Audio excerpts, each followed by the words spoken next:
Yeah. Well. Let's get some of this. Turn it on, Daddy. Yeah, man. Let's move this camera a little bit this way, right there. There we go.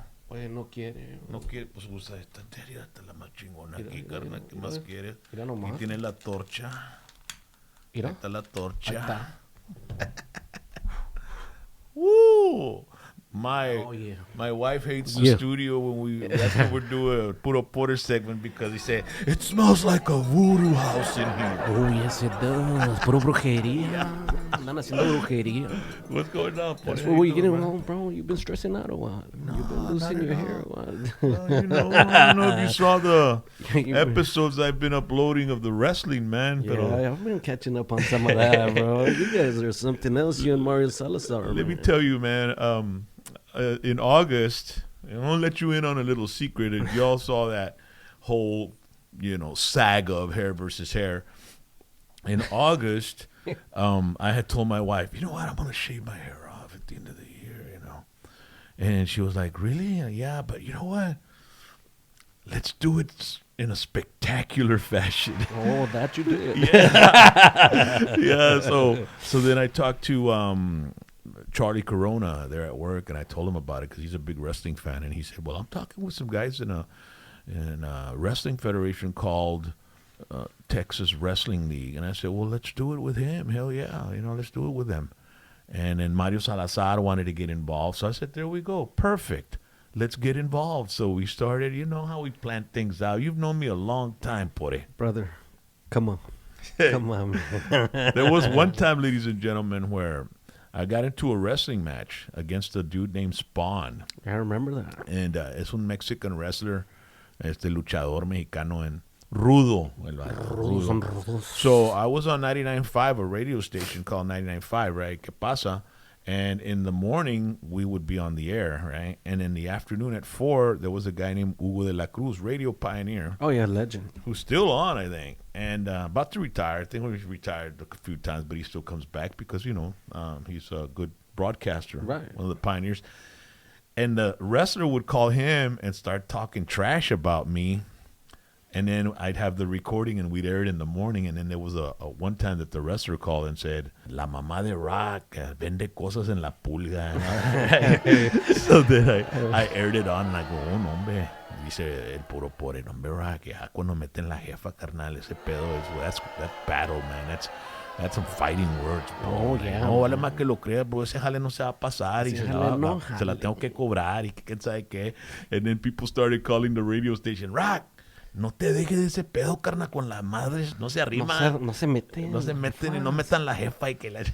So then it got up to a boiling point, And I was egging it on because I was writing for RGV Canvas Warriors at the time, so I was needing a story. So then what I decided to do is I said, if I'm going to get into wrestling, and I've always wanted to do this, I want to bleed. Yeah. So I want to bleed. So I talked with the wrestler, Spawn, right? And I said, hey, güey, quiero cortarme, güey. Quiero que salga mole la chica. Que salga mole.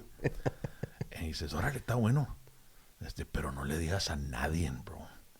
So I didn't tell Bore. I didn't tell Horta. I didn't tell any of my friends. I didn't tell my mom, my dad. I didn't tell my wife.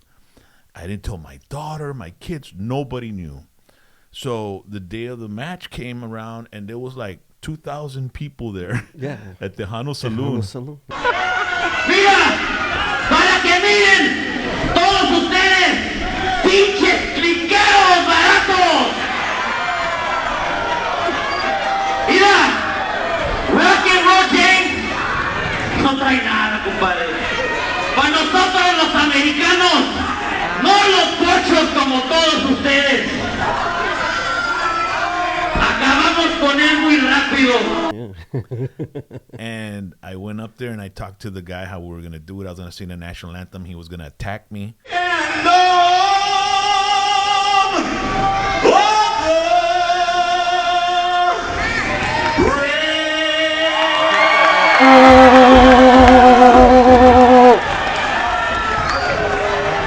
And then they were all going to jump me, all 4 5 rudos. Oh, ¿qué onda con esto? ¡Vámonos su madre, esa güey! ¡Déjenme su madre! ¡Ya me tienes a la madre!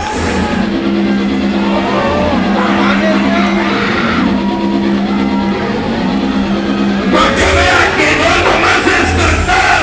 ¡Hay que darse la Los And then rudos. in that moment, I was going to cut myself and bleed. And the reason I didn't tell my wife is because I knew that all the people that were seeing the wrestling, the first person they would look at when they saw the blood would be my wife. And if my wife had the look on her like she knew it was going to happen, pues it would have killed the effect. Right. So cuando de repente comenzó a salir toda la mole, toda la sangre, they look at my wife and my wife's going, "Oh my God, oh my God, oh my God." And then this guy's like, "What up?" I wanted to jump in the ring. Dude.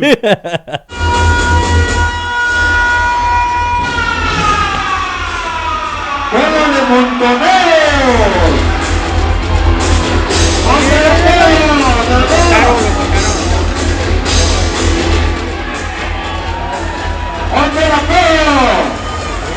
Nobody knew that I was going to bleed. And that morning I took some aspirin, I took some Meno Explode. So my dad was right on the ringside, and he had come from San Antonio, and I told Spawn, when I'm bleeding, bro, put me on the rope and grab my head and look at my dad and point him. He says, ¿Quiere estar en la lucha? Ya ves, ¿quiere estar en la lucha?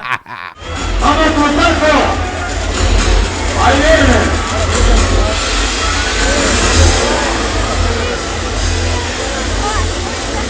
¡Ahí vienen los técnicos! ¡Para que lo No lo apoyen! van a dejar pasar. No lo van a dejar pasar. So there's that picture where I'm against the ropes and I'm bleeding and they're hitting the cut. Yeah. But what were your thoughts, Drew, when that happened, man, at that moment that you had no idea was really going to happen? Well, I got the pictures, number one, because I had a photog at that event because I was covering that story. Yeah. So I got some pictures of that.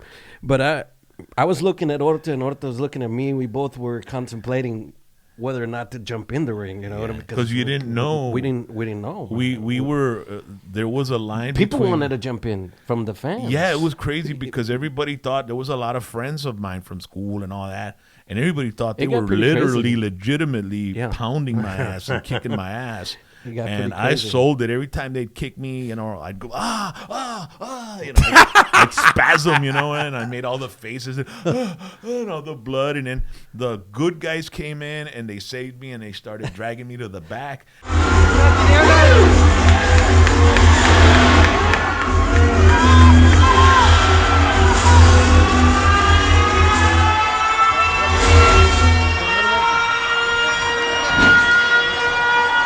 And I couldn't get to the back. All I remember, blood in my face, and I see a lot of people like getting in the front of me and everything, and then the wrestlers were pushing them away. It was freaking nuts, dude. It was a crazy crowd, dude. And I remember you going to the back after it happened, and I'm sitting there all bloody, right? And then freaking this guy Puro Pore walks in, and he looks at me. And I go, "Hey, dude, did that look real?" Oh, man. And this guy was like, "Are you fucking kidding me, bro?"